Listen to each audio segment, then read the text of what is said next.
Paranormal Karen, she's so spooky. Paranormal Karen, funny too.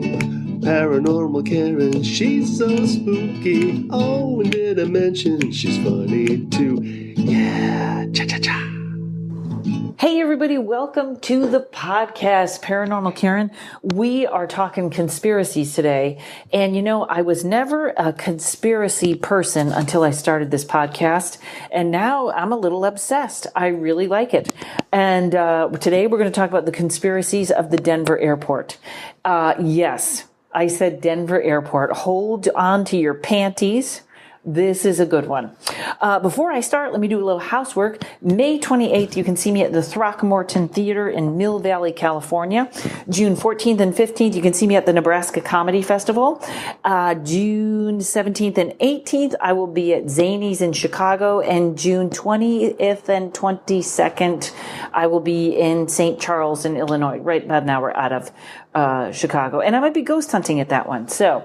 Oh yeah, and if you can leave me a review, a 5-star review or anything like that, on iTunes or wherever you listen, that would be great. You guys have been great about that. So where do I begin? This one, the way I got upon this Denver airport thing is I posted a joke on Twitter and Facebook and it said, hey, I got lost in a labyrinth. Oh, no, wait, it's the Denver airport. So immediately I got a text message from Big Brain Dave Harvey, and he was like, you should do something on the Denver airport. And I was like, okay. And then alert Twitter follower Darren Williams, thank you. Darren Williams and James Leroy send me like the best suggestions for shows. Darren sent me something. He said, you should do a show on the Denver airport.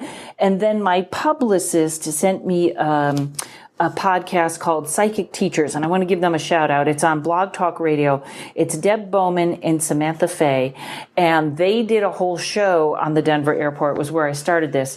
That was excellent. And they said halfway through, one of them says, oh, I think I'm going to have to find a different place for my spooky stuff, because the other one was kind of like, ew. And I was like, ladies, let me step in here and get into the darkness, because that's what I do.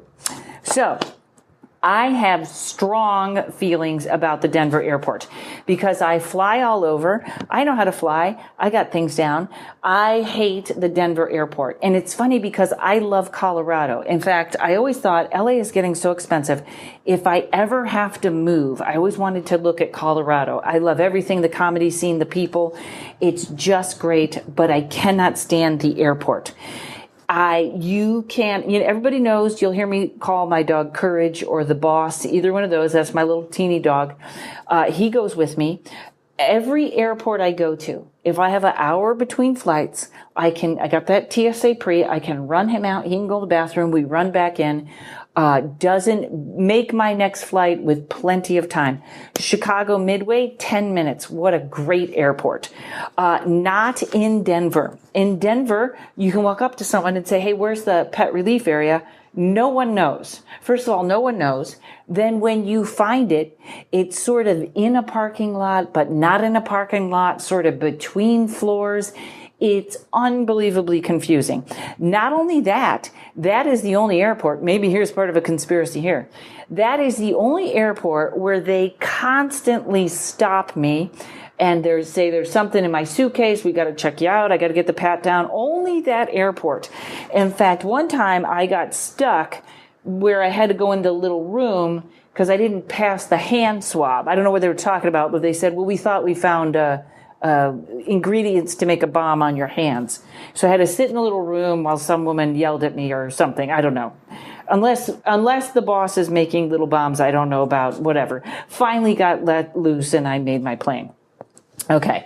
So I already have a problem with this airport. Now, if you see the movies about the apocalypse, they're always going to Denver. They're always going to the Rocky Mountains. I think the thinking in that is altitude or something like that. But by the time I'm done with this, you're going to think, oh, that's not just a movie thing.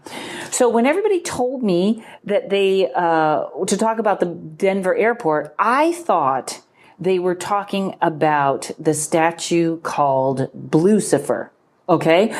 I've known about this statue for years. But this is just the tip of the iceberg. So for those of you that don't know, Blucifer, obviously not the real name. Blucifer is a 9,000-pound, 32-foot statue of a blue bronco. Okay? And I think we can all sort of admit most public art is bad. Public art is not good. I don't know why. It's just pretty bad. Denver has taken this to a new level of horrifying. So if you in Google Blucifer right now, and it'll come right up. A lot of theories about it. Is it supposed to be the one of the four horsemen of the apocalypse? I think when you look at it, you'll be like, oh, I see why.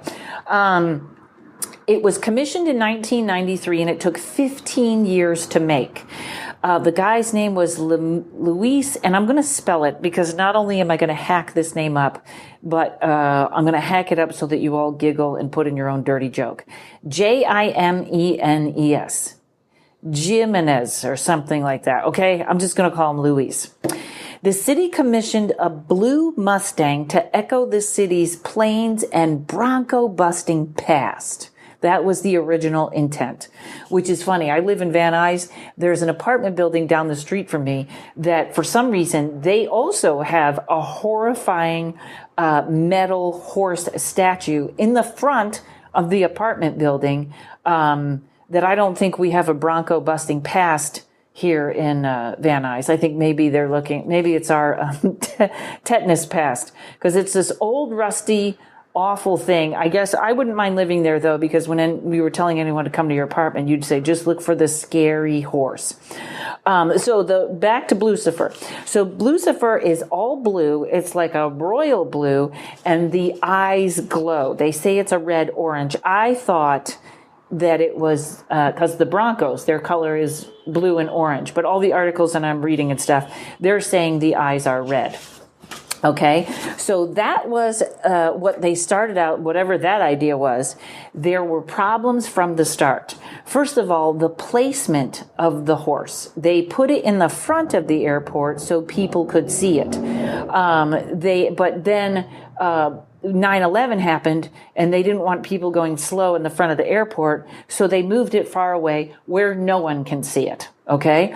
Then they had legal issues because they paid the guy $165,000 of, I guess, what was the initial $300,000, but he kept missing the deadline until eventually a large part of the statue fell on his leg, crushed his leg, and severed an artery, and he died.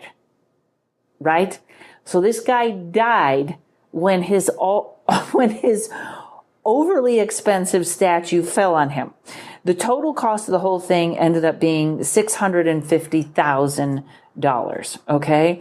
I don't know what that's about, but now I think it is one of the four horsemen. Killed the guy that made it. I think it was so ugly it saw itself in the mirror and was like, what did you do to me? Bang. The guy went down. Okay. So getting back to the airport, it's because this is where, that was what I thought everyone was talking about, do something on the statue. And I was like, well, there wasn't much about that. But we just scratched the surface on what's going on here. Okay, so this airport opened February 28th, 1995. It was $2 billion over. Okay, it ended up being $4.8 billion, and it opened 16 months past its date. Just a little note here. The people, when you try to trace the money on this, no one really knows where all that extra money came from. I know there's a lot of money in government and there's a lot of extra money, but nobody really knows where this came from. Part of the problem with this is they started, and I believe they built 4 buildings, but now I saw another article that said 5. They built all these buildings and they built them wrong. Okay? They built them wrong. And instead of demolishing the buildings or taking them down, they decided to bury them under the airport. Okay? So those buildings that were built wrong are now under the airport. The airport is 35,000 acres. Okay? That's 35000. 35,000 acres.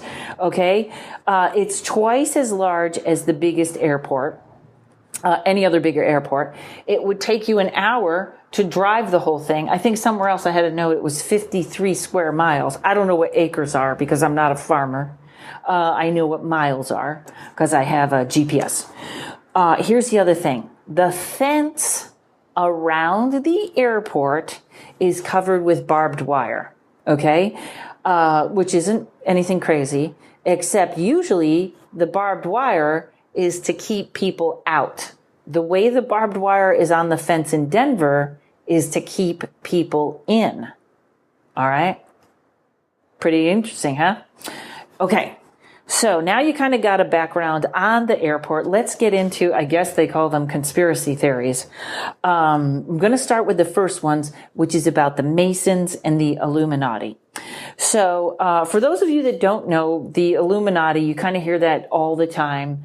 It's sort of used as an excuse or in places where people don't know what's going on, or the Illuminati are supposedly a small group of very rich people, Lehman Brothers and some very famous people, and they are in charge of so many things. They make the decisions when we should have a recession, when the country should have money, who should be the president. They are given credit for everything. That small group that's kind of running everything. They find out, they make stars. I hear a lot of people say the Illuminati is in the music industry a lot. You can find videos on YouTube about that. I'm sure they're not making comics because comics can't take orders and they don't listen to anyone. So Illuminati's not in the comedy industry. We don't get along with anyone. They do everything. In charge of presidents, countries, wars, all that stuff. Who takes the sock in the dryer? All the Illuminati. And they're usually connected to the Masons or the Freemasons. It is said that they are looking or going towards a one world order. And what they want with that is one currency, one religion, one government, everything under one, and sort of keeping everybody in line. Okay, on March 19th, 1994, there was a time capsule put in the Denver airport, and they said it had the Denver flag, it had a couple other things, it had a credit card. I don't know why there's a credit card in there. They can have my credit card. It'll work just as well in the time capsule as it does now. But they put that in with a couple other things, and they put a display stone over it. The display stone that they put on it clearly has a Masonic logo. Not only does it have a Masonic logo, but when they were doing the commemoration or whatever it is, when they opened the airport and they're showing all this, you can see this. This is right in one of the airport lobbies. They had the mayor. Mayor Webb was the Denver mayor at this time. He was at the opening, and it went on for 2 hours, and the whole thing was Masonic ritual, the things that the Masonic tradition, and then the mayor actually showed up in his white apron, which showed them all that he also was a Mason. They met a new brother on that. So now, on the capstone, where they had this dedication, carved into it, it says the New World Airport Commission. Okay? New World, One World, very clearly there, the New World Airport Commission. Now you can Google the New World Airport Commission, and what you'll find is it doesn't exist. There is no New World Airport Commission. Now, when asked about this, and everyone said, hey, what's that New World Order stuff you're doing? And they were like, oh, the guy that carved it forgot the comma. It should say the New, World Airport. Right? This is why I never send messages carved in stone, ladies and gentlemen. I'm terrible with punctuation. That little comma, the difference, the New World Airport or the New World Airport. I don't know. I think if there's anything you can jam in there, it's a comma. I could go in there with a pencil and make it look like a comma, but they didn't fix it. Another little sideline, the actual date that they did this, which you notice is very different than the opening date of the airport. When you add those numbers together, they equal 33, which is the highest level you can go as a Mason. I also know a whole bunch of Masons, and they always say, Well, as far as I know, there's no Illuminati there, but this is why you can never win with a conspiracy theory, because you can go, well, let's put in the one guy, then make him think there's not one, the conspiracy guy, and then it's really a conspiracy wrapped in a conspiracy. But I don't know. They also say there's a code on the keyboard. If you really dig into the conspiracy theories even further, there's a code or something in that is supposed to be for aliens and the release of toxic gas. Hold that thought. I know you're like, Karen, you had to take it to aliens and toxic gas. Hold that thought until I'm done. Okay. So now we got to the Masons. Let's get to the murals. Okay, this is the strangest part. This is the part that kind of blew my mind. And I remember seeing these as I went through the airport. And this part of the podcast is going to be a little choppy because I tried to write down my thoughts on it. And I tried to, I just couldn't get this together. There's several different ways, there's many articles on these. It was very hard to find the one. I even went to actually the guy's site where they're up in the art thing, but they are just crazy. Okay, so let me find the part. This artist's name, okay, there's 4 murals, and I would Google these also, the 4 murals of the Denver airport. They are on level 5 of the Jeppsen terminal. I don't know, Jeppsen. Try and find level 5. Get in an elevator and try and figure that out at the Denver airport. But I know one of these, at least, that I totally remember seeing. Their artist's name was Leo Taguma. And he said that these murals tell the story of apocalyptic biowarfare destroying the world as we know it. Okay, these are airport murals. Who missed a meeting that day? Who was like, I can't make it. So you guys, did we go with the history of flight? No, we went with biowarfare destroying the world. And I believe me, he did not disappoint with this topic. I asked April, you guys know April from the podcast, April, Conversations with April that I do. She's an artist and an interior designer. And I was like, what do you think of these? And she was like, these look like they have been made specifically. The colors they've used are to upset. The colors are violent. The colors are, if anything, they're creating disharmony. And so I want you to look at these 4 on your own. I'll try to give you a little, I have them open one at a time. So this one, the first one I'm looking at, which is probably the least offensive, is titled In Peace and Harmony with Nature. Again, it says it addresses the destruction of the environment. The colors are drastic. It seems to be showing children from all different nationalities. There's all kinds of different uniforms or things that would make you think of other countries. And they're all sort of hovering around this thing. I don't know what it is. It looks a little bit like it's the color of the chakras and the animals around, and it almost looks like it's a carpet they're pulling up to get underneath the earth. This one is the least offensive, okay? The next one we go to is called Children of the World Dream of Peace. And I'm going to read you. I think this is the one I have the stuff on. Hang on. I got 17 windows open. Okay, Children, this is from the artist's site now. Children of the World Dream of Peace is a powerful mural expressing the artist's desire to abolish violence in society. One section of the piece speaks of the tragedy and devastation of war and its impact on humanity. The mural moves onto images of smiling children dressed in traditional folk costumes from around the world celebrating peace prevailing over war. Okay, that's how the description of it is. It's not bad. It's still pretty, just take a look. Take a look at yourself. Then we go to the other one, which it's funny because I don't know if these were all named the same. They seem to have 3 names and 4 paintings. So this one is all, maybe it's the extension of this or something. When you look at this second one, it is 3 coffins. Okay, there's 3 dead people there. One looks like a child, and there's sort of people hovering over it. Behind them is literally the apocalypse. You can see there's fire and destruction. So this is your mural, and your plane is late. Have a nice day. This is what he says on this one.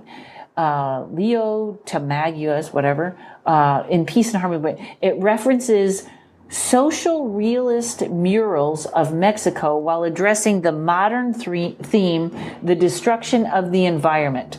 The first half of the mural shows children displaying great sadness over the destruction of the extinction of life, as the second half of the artwork depicts humanity coming together to rehabilitate and celebrate nature. Okay, I don't even know what's going on there. Maybe that's the two paintings together, like one half and one half. Maybe the mural is split, and that's why I'm seeing craziness with the name. So now, let's go to the most upsetting, which is called Children of the World. Okay, this one, and I want to find a better picture of it. This one shows the destruction. It's like dead ghosts being whipped up. People just looking awful, like they're in pain and violence, being whipped up in this sort of rainbow that comes around a guy in a gas mask, which if you listen to this podcast, you know my feelings about the gas mask. No good news was ever delivered in a gas mask. Gas mask is, that's my clown face. I cannot stand a gas mask. It looks like a Nazi soldier, and the gas mask is even a little sort of imperfect. It kind of looks like a big mouth, but not yet. You don't know. He's got an AK-47 in one hand and a giant machete in the other. Okay? And it's just awful. So there's your Nazi theme. Remember that. Make a note. That is probably the most disturbing, I think, because it also, that machete is sort of falling on what looks like two dead, what are this bird of peace? Doves. Two dead doves. There you go. That's in the airport. And finally, the last mural, which I have to find here and open up, is a letter from a child that died in Auschwitz. Okay, let me put this in. I gotta Google it. Denver Airport mural. Okay. Sorry, people. This was a tough one. Child died. Let's put that in, because you know I can't spell Auschwitz. Okay. Let's see if this is the one. I had it open to a perfect place where I could just read it to you, and then it disappeared. Okay. What's with the creepy international? Thank you. Put up that one. Put up that one. That's not the one I want. Okay. Oh, I see. That's why I had two names on that, because it's two-part murals. So Luis, all right. And let's get to the last one. Okay. Not going to put that up for me, are you? All right. Hold on. Hang on. I got 10 windows open for this.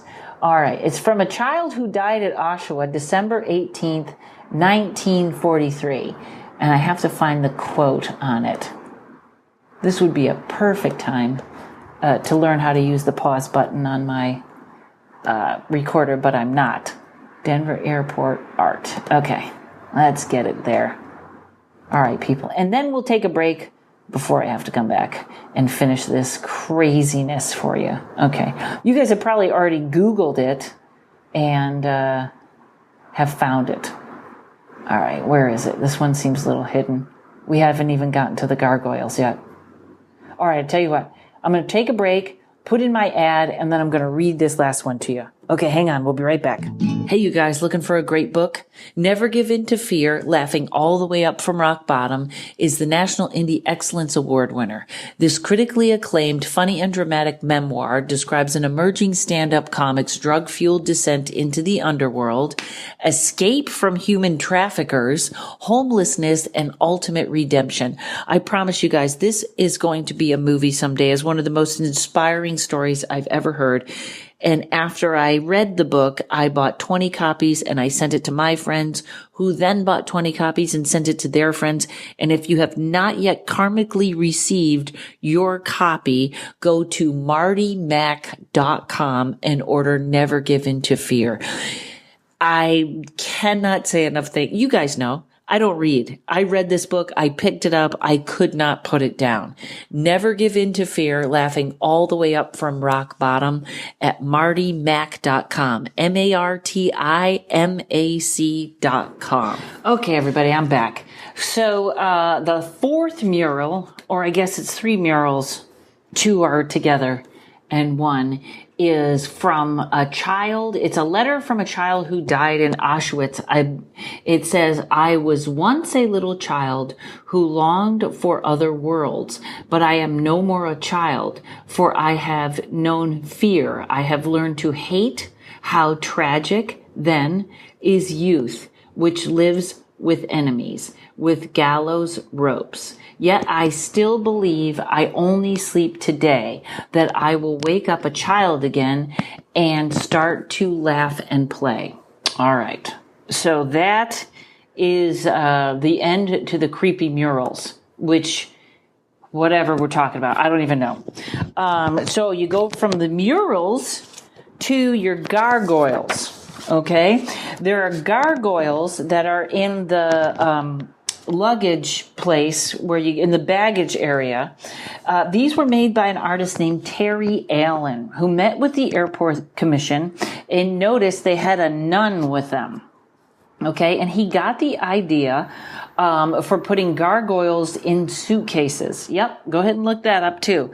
Now, gargoyles originally were they're supposed to be used to spout water off roofs. And the Egyptians made them for in the rain, to spout the water off the roof, but also to scare away the monster Goji. That's what it was. That's what they said the gargoyles will do. So you even see them.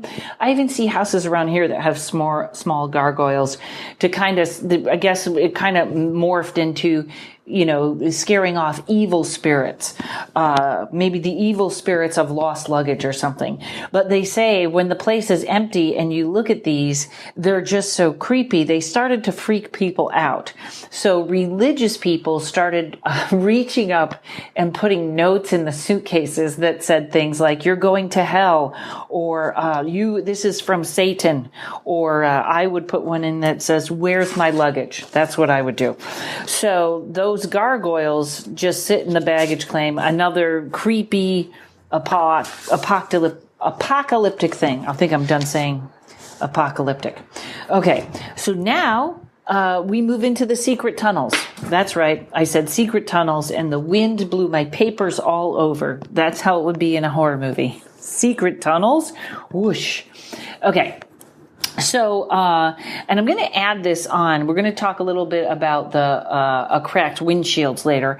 But there's another little note here that the Denver airport has the fastest Wi-Fi, I think someone said, in the country. Either way, it's really fast, which leads you to wonder, does it work underground? On day 3 of the airport's opening, the luggage trams, you take a tram to get to the luggage area, was broken. So they shuttled people through underground tunnels to get their luggage. And what they found was the walls in the underground tunnel were beautiful. There was beautiful artwork. There was gold leaf mosaics. They couldn't get over how beautiful the tunnels were, which why would you put beautiful art in a place where no one was supposed to be?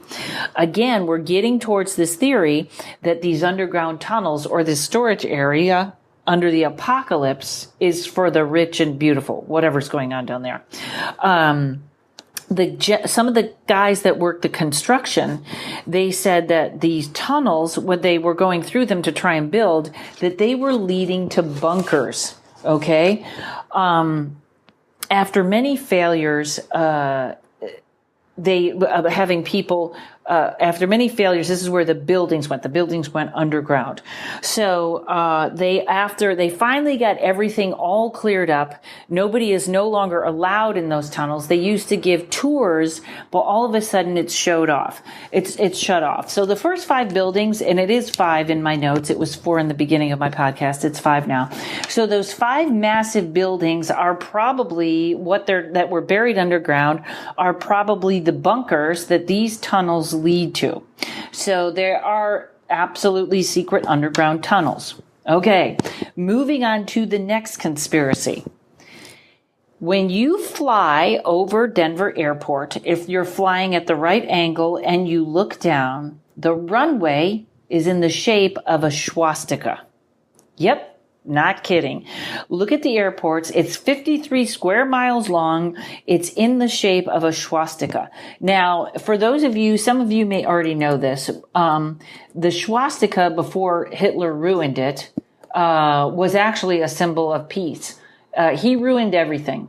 He ruined the swastika. He ruined the toothbrush mustache. He ruined a lot of things. The swastika, I'm going to read this for you a second. For Hindus and Buddhists in India and other Asian countries, the swastika was an important symbol for many thousands of years and to this day.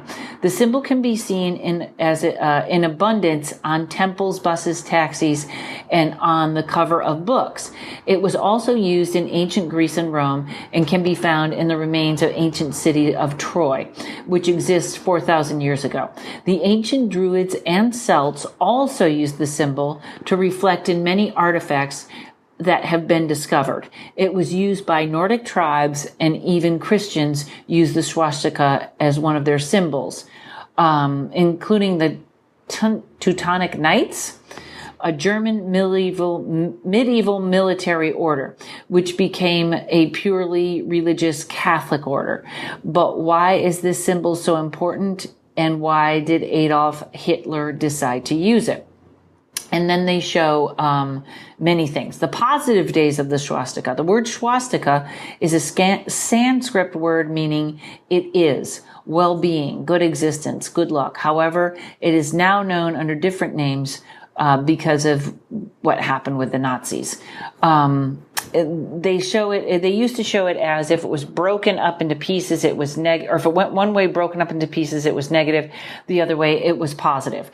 But it showing up in this airport alongside what sounds like a mural that's got a Nazi guy in a gas mask. You have to kind of be curious. Why did they pick that design?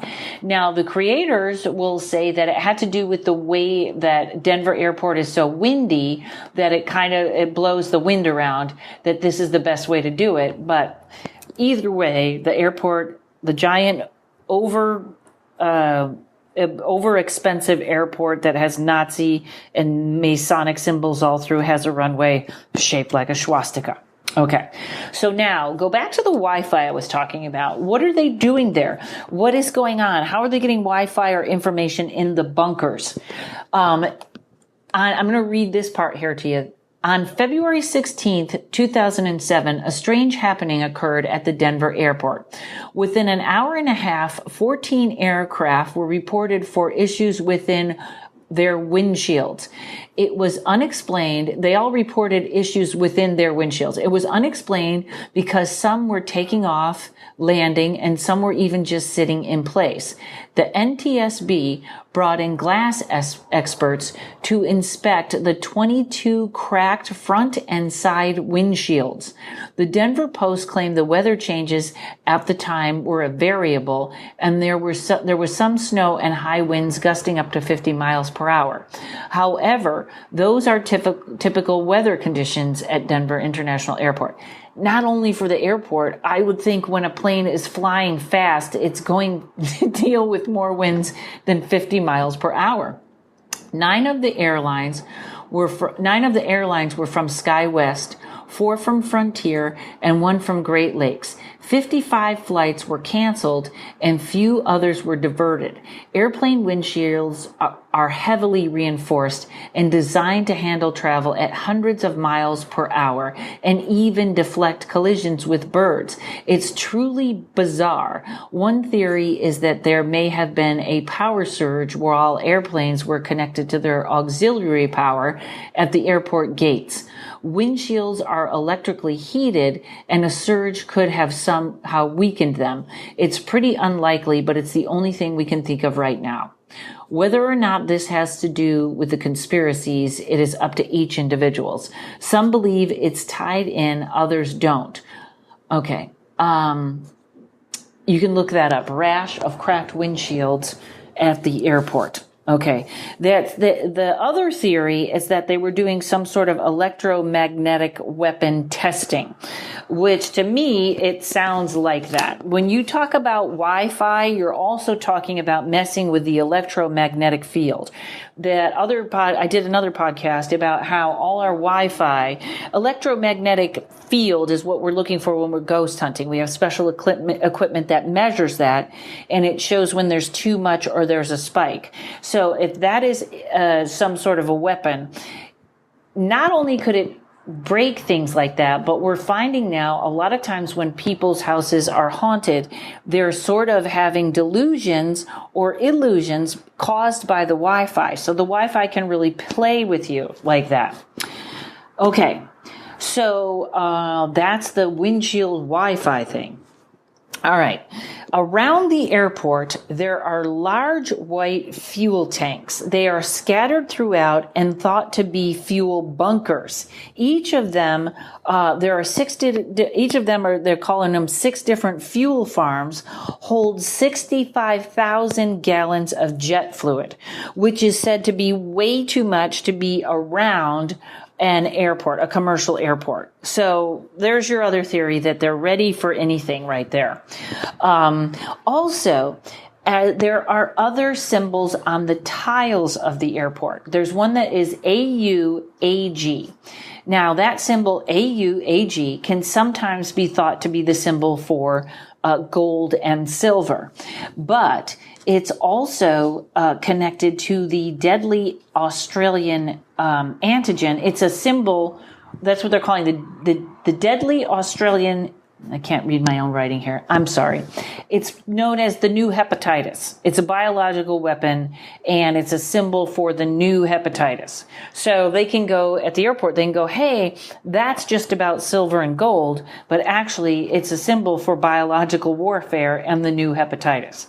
Now, this is where it goes a little off track, but not for me and not for the listeners of this podcast. Some of the conspiracy theories are that in the tunnels right now are shape-shifting aliens or lizard people or what we call reptilians. That is part of the theory that goes with the one world order. Okay, you can line that up and say how silly that sounds, but I'm sure lizard people is just another word they use for alien. But for everybody that thought that Area 51 was not real, and now there's so much evidence about not only how real it is, but that there really did have an alien spacecraft in there. There's so much about that out right now. So basically, that's most of the conspiracies around the Denver airport. Okay? I just think the Denver airport is the bunker for whatever Armageddon they're ready for, whether it's nuclear, whether it's alien, whether it's biological, but that is what the Denver airport is. It's the biggest airport. You got a runway you can land. I thought, and then I looked this up and I read the transcripts, and it's not true. I'm the only person that will bring you things that I looked up and they were wrong. I thought that the Denver airport was where they put Dick Cheney in his flying coffin or whatever on 9/11. There was something about getting to Denver, getting to that safe area. But that's what I believe. And the next time you're in this airport, take a look. Take a look. Find these murals. They said now they're taking, the airport people have taken more of a sense of humor about it, and they've started making fun of it, which when they have a Project Blue Book or the report Paperclip talking about the aliens, one of the things people are instructed to do is when evidence or people are talking about it, they say to make fun of it, like, oh yeah, I remember when I had dinner with the aliens at Area 51. Ha ha ha. If you remember on most of the specials about the Phoenix Lights, finally the guy, I think it was the mayor of Phoenix or whoever, came out and he said, we know what happened, and he brought out a fake guy dressed as an alien. He pissed off all these people that had seen the Phoenix Lights by making fun of it. But that is what the Denver airport has now started to do. You see now they have ads with aliens in them, or the secret messages in the tunnel are actually coupons to McDonald's in the fifth. So whatever, in the next part of the airport, before you get on your flight, get an alien burger. So they have started making fun of it. But it's so obvious that this is just a bunker that is for the end of the world. So, ladies and gentlemen, in the Armageddon, I'll meet you in Denver. You can see me at Comedy Works doing my best Armageddon material. Okay, you guys, I'll be right back with the end of the podcast. Who do tarot readers go for tarot readings? They go to Melissa Sonova at melissasonova.com. She gave me the best reading a couple of months ago that is still resonating and helping me out now. She is authentic and to the point. You loved her on the podcast. She is the no BS tarot reader. She also has a tarot class online right now. Check it out. Just watching the promo, you will see how much fun you are going to have while you learn. Also, check out her book, which is always right beside me when I'm doing my readings or my tarot card for me in the morning. It is called Kitchen Table Tarot, and you will love it. Melissa Sonova, that's MELISSACYNOVA. Check her out. Okay, everybody. So now let's go through all the theories. And I was reminded, I was looking at some pictures, and there is in the middle, it almost seems like you're in the middle of everything in the airport before you get on the tram. And there is literally a hole. I don't even know how to explain it, but you look through it in the glass and it's just weird blocks of cement. If you've ever been in the airport or trying to go to Einstein Bagels, which is a good bagel, you will have seen it's just a big hole that glass is built around. It makes no sense at all. I don't know what it is, but it just adds to how stupid this is. So I have if it's not if these conspiracy theories aren't real, which I believe it is an underground bunker. But I'm going to read an article right now from the Denver Channel 7 News. It's called The 10 Spooky Theories About the Denver International Airport Every Conspiracy Theorist Should Know. And then I'm going to tell you what they're doing about the theory with a different article. Okay, so the first theory is underground tunnels link the complex to the Cheyenne Mountain Air Force Station, frequently pitched as a plausible theory for the large 33,000-acre airport is a vast underground tunnel system. While there are indeed tunnels beneath the airport, a tunnel spanning 90 miles between the airport and the military base is unlikely. Except I have to say they built an airport that is 56 square miles. So to build a tunnel that is 90 miles, I don't think that's out of the span of reality. The airport serves as an underground bunker for the U.S. government in a post-apocalyptic scenario. Now, I believe that is true. And it's funny that they have that hidden. Why would you hide that from people?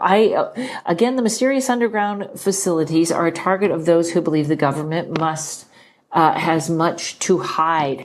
Granted, the U.S. does have a lot to hide. People like Julian Assange, the former of WikiLeaks, work to expose that. The Denver airport officials say if huge military and government operations at the airport were a reality, it likely already have been exposed. Millions more have needed to be spent on the facility if the huge underground bunker were created. Well, now, I take umbrage. If I know what umbrage means, and there's a great possibility I don't, I take umbrage with that remark because for the longest time, they told us Area 51 did not exist, and now it's pretty apparent they talk about Area 51. So not only do I believe this is what it's for, but why would the public not be okay with that there's a bunker? Unless they're thinking everyone would go there and then they couldn't keep them out. Okay. 3, tiles in the Great Hall that say AUAG represent a virus known as the Australian Antigen. We kind of went over this, which is said could wipe out the world's population. Hidden in the airport is a tile, it's not hidden, with a mining cart etched into it. In the mining cart, the 4 letters which the conspiracy theorists say aren't all too inconspicuous are the letters capital A, small u, space, capital A, small g, typically represented of the element of gold and silver. Many would believe that gold and silver on the cart are a reference to the gold rush, which built up in Denver area in a majority of the U.S. cities. Conspiracy theorists disagree, so this one might just be up to N and O2, nitrogen and oxygen. I don't know what that little comment was about. But, yeah, that is one that could go either way. I could see that one going either way. The airport's time capsule shows evidence that the New World Order is involved in the airport's construction. Yeah, I just believe that. I don't believe this stupid thing that they didn't put in a comma. Get a fork from the commissary and scratch in a comma. I'm just saying. Number 5, masonry symbols on the same time capsule prove the involvement of the Illuminati. Well, the Freemasons do a lot for this, for people. They do a lot for the community. But I don't know why they would be so involved with an airport that obviously had ended up costing $4 billion. I bet it cost more. I bet there's money floating around that nobody knows about. 6, the Illuminati will use the airport as headquarters as they take over humanity. I don't find that unbelievable, but I really do think it's a bunker. Okay, several images in the building, including the mural with the masked soldier, give credence to a plot to take over the world. None more than the red-eyed evil Mustang that stands guard outside the Illuminati. I don't know I really think the blue Mustang is just a freak thing. Like freak things just kept happening. I didn't see that really as much of a signal. The only thing that really makes me think is there is such an odd shape to the buildings that it almost looks like if there was something apocalyptic, or let's say how we talk about a tidal wave or something huge happening, they would make a great marker if for somehow the land had been raised, that you would know where that is. I don't know how the horse fits into that. But I really do think the shape of the buildings, they look like little tents, or they look like giant tents, actually. That might be a symbol somehow to find it if, I don't know, if somehow we got buried in sand or something. A secret runway is buried inches underneath the dirt on the facility. One of the less nefarious theories swirling around the Denver airport is one that says a runway that was built hidden from the public eye is buried underneath the dirt. What might it be used for? Nobody knows. Officials at the airport say they can't figure out why it's a theory. Well, that's interesting, except I could see that being a mistake. If they said they made a mistake on 4 giant buildings or 5 giant buildings and they had to bury them underneath, I don't know why they wouldn't put in a runway by mistake. 5 buildings are buried because they were constructed in the wrong place. Another theory airport officials often hear is one that leaves them slightly confused. They say many suggest there are several buildings that were buried under the dirt only because they were placed incorrectly. See, now the other article said they were built incorrectly. For the only reason they say to hide such a thing would be to cover up the misuse of funds. It's fair to point out the largest waste of money is now a non-defunct baggage system that cost $180 million and was discontinued in 2010 due to cost. I don't know why those buildings wouldn't have been blown up or, as they said, knocked down. And that is the one thing everyone seems to agree with on these buildings. They did not demolish these buildings, so where did they go? Number 9, runways are organized in the shape of a Nazi swastika, representing a neo-Nazi takeover.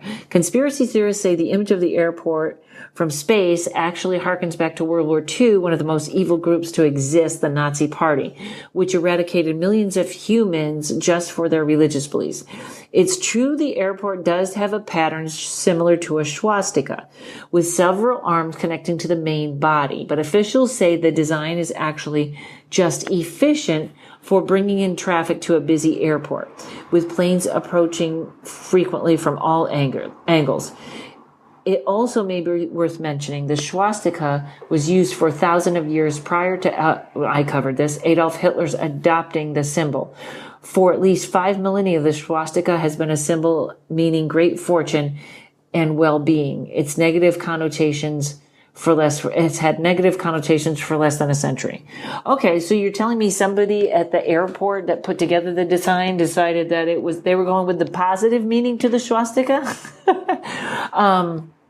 Yeah, we thought we'd forget about that World War and just put it in.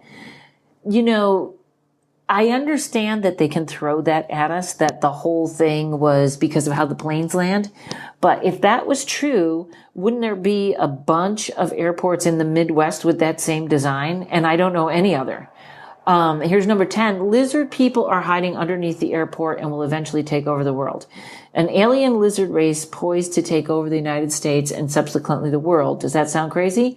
To some, perhaps, but not to certain conspiracy theorists who refuse to let this theory morph into history. Many theorists say the lizard people, known as the reptilians, are able to shapeshift and control the airport, using it as a base of operations in their quest to rule the earth. The race reportedly uses slaves underneath the airport. And of course, the Denver airport says that's not true. You know, for those of us that talk in the UFO world, reptilians that's not something that's crazy and out there. I don't know if anyone has seen them at the airport, but it seems like they got a lot of space with that many square miles that somebody could be living under there. Okay, so I'm going to read to you first a letter from, my favorite email that I get every day, Phantoms and Monsters. This guy is good. I'm hoping when I go to Chicago, I'll be able to grab a podcast interview with him. But his name is, where is he, my friend? I read this all the time. He's been interviewed a lot. I'll find his name. Hopefully he'll be on. I'm going to reach out to him. Okay. Lon Strickler. Lonstrickler. Lon Strickler. He is the guy that puts this out. And he's been in a lot of, you see him a lot now because he's really following the Mothman story pretty tight. And it's all over Chicago where he is. So this is a letter about the Denver airport, reptilian scene in the Denver airport. 1:30 a.m. I was ill and traveling all the way from New York to Colorado to see a physician who specialized in IC bladder disease that mimics cancer. I have never been in a huge airport, and it was very quiet. I can't imagine that place at 1:30 a.m. Few people and I had no idea where to go off these subway train things. Plus nowhere around for me to ask which way to go. I got to give some sympathy here to this person because that airport is a mess. As I am stranded in this tunnel after getting off the train, I was looking around and down the long hallways for a bathroom. Part of my medical issue is constant need to urinate. We didn't need that part. Anyway, I saw a weird, very tall sculpture, kind of like a dinosaur, but with alligator skin and a lizard face with big eyes. It didn't move, and because I saw a lot of weird things at the main entry of the airport, I assumed it was another freak art thing. But my phone rang, and it was Dr. his doctor, asking if I was at the airport. As I turned to go the direction he explained to me, the weird tall lizard-looking thing was gone, just gone. This was in March of 2006. At the time, I hadn't heard of reptilians. I was watching The Conspiracy Theory with Jesse Ventura, and I looked it up. I know what I saw now, 100% sure that was a reptilian. I'm so grateful to God and the doctor for picking me up that night. I am not sure, so sure David Icke is nuts now. And that was written by a woman. I think David Icke might be, I'll look that up. Actually, that's probably somebody I want on the podcast. All right, we're putting that down in a note right now. David Icke. Also now, they're doing something else at the airport, which is the way they're saying it is they are leaning into the conspiracies. And you remember when they used to talk about Area 51 or the aliens. They actually found in one of those, I don't know if it was Project Blue Book or Paperclip, but in one of those, there were instructions to people that when they heard people talking about Area 51 or about the aliens, they instructed them to make jokes about it, to lean in and go, oh yeah, actually I had the aliens doing my laundry the other day, and to kind of shame people into feeling silly, which those of us that have been in the paranormal have had that happen for years. It's sort of, I feel like it's dissipating now, but for years that was sort of the thing, is just to shame everybody. And so here's the article. They even put in a talking gargoyle at the airport, and they have a little video you can look up. It's a gargoyle, and they somehow made it look like it could talk, and it has hands on its face, and they hired a guy somehow, and they're making jokes as people walk by. So that's whatever. Okay. That is cute, but it kind of aggravates me. Okay, so I had one. Okay. The Denver International Airport is elaborately trolling travelers once again, this time with an animated gargoyle statue.